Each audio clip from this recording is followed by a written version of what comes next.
This is absolutely one of those times where this series was just not at all what I was expecting, and I was really pleasantly surprised.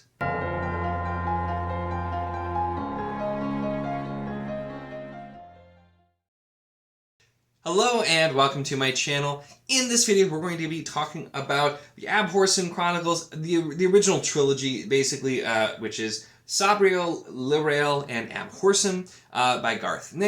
And I've talked a little bit about this in some of my wrap-ups, but from starting with Sabriel, which I'm trying to pronounce because that is apparently how it's pronounced, but I've said Sabriel for 20 plus years probably, and so I'm trying to get it right. But that first book was something that was in my middle school library, and I always meant to read. I read some of Garth Nix's other stuff. I don't know why I never read this book. And I ended up picking up this bind-up, was planning to read it. And I was very much expecting, middle grade, younger reading kind of stuff. And so I had that in mind. And then I started, and I'm just like, this is a bit darker, just in general. So it's definitely more on the YA side. But even then, this just is still not what I would have expected in a good way, and does a lot of interesting things. So I was going to just do a review about the first one, but I'm like, I kind of want to just finish the trilogy and talk about it as a whole. So this will be for the whole trilogy, but it will be spoiler-free as well. I'm just going to be talking about, like, high notes, what this is about, some things that it does, and some things that I liked about it as well, and kind of going from there. And the first thing is, the Abhorsen, what that is a person who is a necromancer who is in charge of basically, like, when there's, like, the dead that come back over into life, they're supposed to banish them out and do that, and they're, like, a really important role in the Old Kingdom. And the first book makes it feel like this might actually take place on our world, that then the Old Kingdom is kind of like Fae, which you see in some, like, English, Scottish type of things, where, like, you can go off into the Fae Kingdom, that sort of thing. But the later books make it seem like the whole entire world is fictional. But it's just, there's a part of it that's, similar to our world, and then there's the Old Kingdom, which is the fantasy side.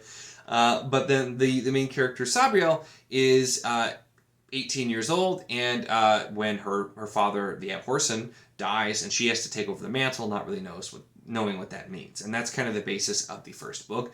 So already, right there, would not have guessed up what this is about. This already, it just felt like, okay, this is a slightly darker tone. We're dealing with death.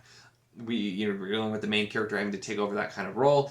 And the way that it's setting up the world and the magic, I thought was really, really interesting. This continues with the second book, Lirael, which is also the title character, so it's following a different character, but is happening afterwards. And immediately in that book, and I mentioned when I read that one as well, our character there is 14, but they are, the plot setup is they live in a place basically with a bunch of seers, and normally the girls there, they will awaken and get the sight when they're a little bit younger, and she's 14 and it still hasn't happened, and she is just afraid that it's never going to happen and that she's not going to fit in. So kind of dealing with that topic, which I feel like makes sense seeing that in kind of the YA setting, but immediately escalates to dealing with some ideations about what a permanent solution would be to end having to deal with this sort of thing, is how I'm going to phrase it there so that YouTube doesn't get mad at me for it.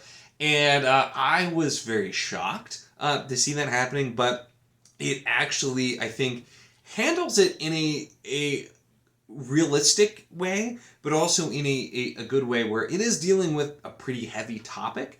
But as we go on, we see the character too, and it's not like it's something that's just brought up and then, like, oh no, things will be fine, I'll just forget about it. It's as we explore the character, that's something that's in the back of their mind. It does not easily go away. And so dealing with that sort of thing in this kind of setting, there's some other topics too that the second book, I think, deals with, which is, girls growing up from, especially like the early teens and on, sorts of things like that you can definitely see some commentary in. So it's definitely intended for that younger audience there, but also it's dealing with adult topics, it's dealing with dark topics, and doing it in, I think, a responsible way, but also a way to show somebody who's reading, who might be going through things like that, how to move past. And so, like, I've talked a lot about it being dark. It's not like this is grimdark or anything, but it's just, this is the kind of YA that is doing the opposite of condescending to the reader. It's not at all. It's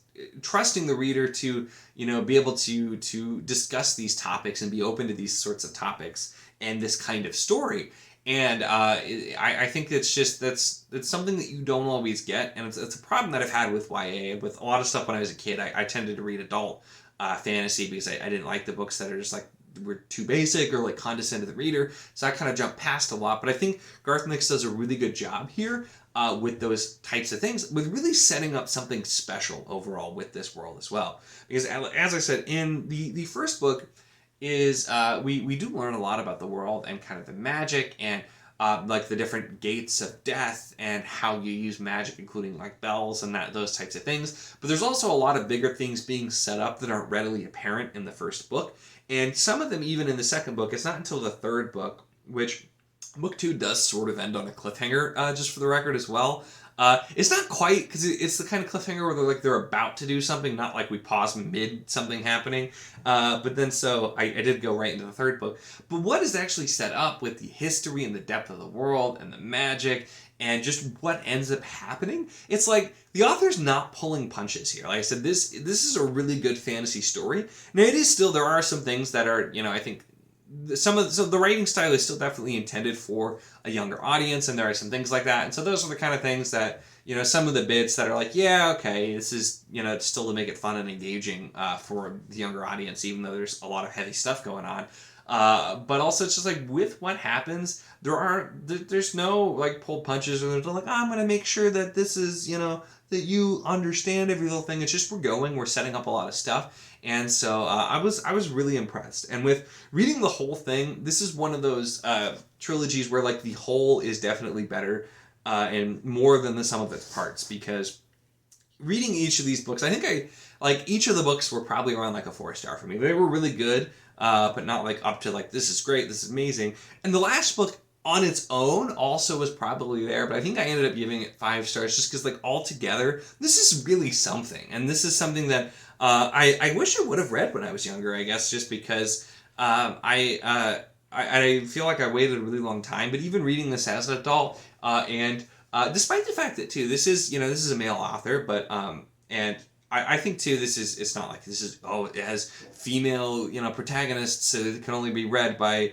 women and girls. No, it's not that at all. Although some of the stuff, like I said, especially in the second book, feels very much directed at a young woman reading. But still, it's just the way it handles a lot of topics and the way the characters grow and have a lot of depth, and the complex situations that they're in, the magic, the world, the history. Like I said, there's a lot going on. And I just think it's really, really something special that's actually been set up here. Like I said, so altogether, I was really impressed with this, and there are books that got written much later, which I probably will try to get to. There is like a little short in here as well that I didn't end up reading because it wasn't part of the main books. But I'll definitely be interested to check that out, and to check out some of the later books that got written in this world, just because, like I said, I was honestly impressed. I was expecting to like this, but then have it be something that I'm like, that was pretty solid, but younger. But so having it be a lot more mature and complex than I was really giving it credit for in my head and in my expectations was a really nice surprise. And so this is like, I feel like if you're like me, this may not be what you think. Now, because I've talked about it, I know that not everybody had those incorrect preconceptions about the book by any means as well. Like people who read it obviously know, but I feel like this is one of those things that if you haven't read and you see the books, you're probably not going to expect quite what it is. So it's definitely worth checking out. And even as an adult reader, I think it was really good. And it has a lot to offer here. So those really, though, are my thoughts on the first 3 Old Kingdom or Abhorsen trilogy, whatever you want to call it here.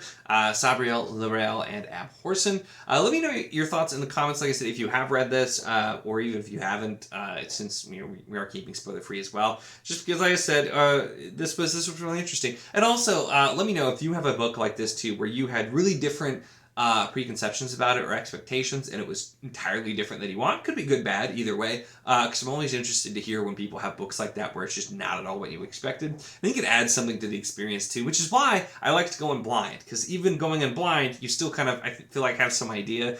So sometimes when a book really surprises you, that can be a really positive experience. So be interested to hear what everybody's thoughts are on this and on that specific topic as well. Books that surprise you. So let me know in the comments. Make sure to give the video a like if you enjoyed it. Check the link in the description as always for the Wizardly Enclave Discord if you want to chat books, whether these books, other books, really anything at all. It's a lot of fun and we'd love to have you. And of course, if you enjoy my content, make sure to subscribe.